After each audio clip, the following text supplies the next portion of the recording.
Turning channel people, நம்மளோட Thala Ajith sir இப்போ ரீசெண்டாக துபாயில் ஒரு இன்னொரு வீடை வந்து பர்ச்சேஸ் பண்ணியிருக்கிறதாகவும் அங்கே தான் அவர் இனிமேல் இருக்க போகிறதாகவும் ஒரு சில தகவல்கள் வந்துட்டுருக்கு. அது மட்டும் இல்லாமல் பலதரப்ப மக்கள் என்ன சொல்லிட்டு இருக்காங்கன்னா, அங்கே அவர் போனதுக்கான டிஃப்ரெண்ட்டான ரீசனே வேறப்பா, அவங்க மெடிக்கல் விஷயத்துக்காக போயிருக்காரு அப்படின்னு சொல்லியிருக்காங்க. அது என்ன ஏது அப்படின்றத உங்களுக்கு ரொம்பவே தெளிவாக டீட்டெயிலாக என்ன எக்ஸ்பிளைன் பண்ணிக்கிறேன். நான் பேச கேட்க ரெடியாக இருப்பீங்க நம்புறேன். வாங்க ட்ராவல் பண்ணிக்கலாம். முதல்ல ஒரு முக்கியமான விஷயம் என்ன அப்படின்னு பார்த்தீங்கன்னா, நம்மளோட அஜித் சார் இப்போ வந்து துபாயில் ஆல்ரெடி வந்து ஒரு ஃபேமஸான ஒரு ஏரியாவில் வீடு வச்சுருக்கிறதா வந்து நமக்கு நல்லாவே தெரியும். ஏன்னா வந்து ரொம்ப நாள் முன்னாடியே அவங்க வீடு கட்டி அவர் வந்து குடியேறி இருந்தார். அப்படி இருக்கும் சமயத்தில் ரீசெண்டாக என்ன பண்ணியிருந்தாங்க அப்படின்னா, அவர் ஃபேமஸான துபாயில் அங்கே இருக்கிறதுல மிகப்பெரிய ஃபேமஸான வளர்ந்து வரும் நகரமான மெரினா அப்படின்ற நகரத்தில் ஒரு வீடு கட்டிக்கிட்டு இருக்கிறதாகவும், அது வந்து அந்த வீட்டில் தான் இனிமேல் அவங்க இருக்க போகிறதாகவும் ஒரு சில தகவல்கள் சொல்லிகிட்டு இருக்காங்க. என்ன அப்படின்னு பார்த்தீங்கன்னா, அவர் கிட்டத்தட்ட வந்து ஒரு சுற்றுப்பயணி, அதாவது வந்து உலகம் சுற்றும் வாலிபன் மாதிரி உலகமெங்கும் வந்து பைக்கில் சுற்றுப்பயணம் மேற்கொண்டுட்டு இருக்காரு, ஃப்ளைட்டில் போகிறாரு, காரில் போகிறாரு, எங்கெல்லாம் போக முடியுமோ எல்லா இடத்துக்கும் போயிட்டாரு.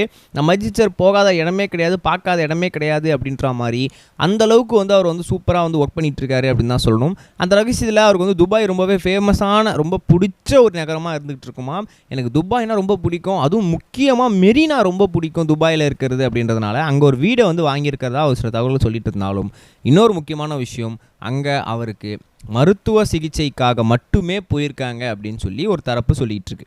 இது என்ன கதை அப்படின்னா, நம்ம அஜித் சாருக்கு நரம்பு ரீதியான சில பிரச்சனைகள் இருக்கிறதாகவும் அதை இப்போ தான் ஆப்ரேஷன் பண்ணி சரி பண்ணதுனால நம்ம தமிழ்நாட்டிலையோ இல்லை இந்தியாவிலையோ வச்சு ட்ரீட்மெண்ட் பண்ணுறது அந்தளவுக்கு அவருக்கு வந்து சேஃபாகவும் அவருக்கு வந்து கம்ஃபர்டபுளாக ஃபீல் பண்ணாதனால அவர் என்ன பண்ணியிருக்காங்க அப்படின்னு பார்த்தீங்கன்னா, துபாயில் போய் கொஞ்ச நாள் செட்டில் ஆகி அங்கே நிறைய ட்ரீட்மெண்ட்ஸ்லாம் பார்த்துக்கிட்டு மேற்கொண்டுட்டு திரும்பி இந்தியா திரும்பலாம் அப்படின்ற மாதிரி முடிவு எடுத்திருக்காங்களாம். நீங்கள் நிறைய கேள்விப்பட்டிருப்பீங்க, நிறைய பார்த்துருப்பீங்க, நிறைய செலிபிரிட்டிஸ் வந்து இங்கேருந்து பெரிய பெரிய குணப்படுத்த முடியாத நோய்களை அமெரிக்காவில் போய் ட்ரீட்மெண்ட் எடுத்து குணப்படுத்தி திரும்ப வந்து ஷைன் ஆனதெல்லாம் நம்ம நிறைய இடத்துல பார்த்துருப்போம். நிறைய சர்ஜரியெல்லாம் அமெரிக்காவில் நடந்திருக்கும். அப்படி இருக்கும் சமயத்தில் நம்ம அஜித் சாருமே அதே ஃபாலோ பண்ணலாம், நம்ம ஃபாரினில் போய் ட்ரீட்மெண்ட் எடுத்து திரும்ப வேண்டிடலாம் அப்படின்னு சொல்கிற மாதிரி முடிவு எடுத்திருக்காராம். அங்கே இருக்கும் சமயத்தில் அங்கே போய் நம்ம வேறு எங்கேயும் தனியாக தங்கிட்டு இருக்க முடியாது. ஸோ நமக்காக ஒரு பில்டு வந்து கட்டிடலாம், ஒரு வீடை கட்டிட்டு அதுக்கப்புறம் அங்கே போயிடலாம் அப்படின்ற மாதிரி முடிவு எடுத்திருக்காங்களாம்.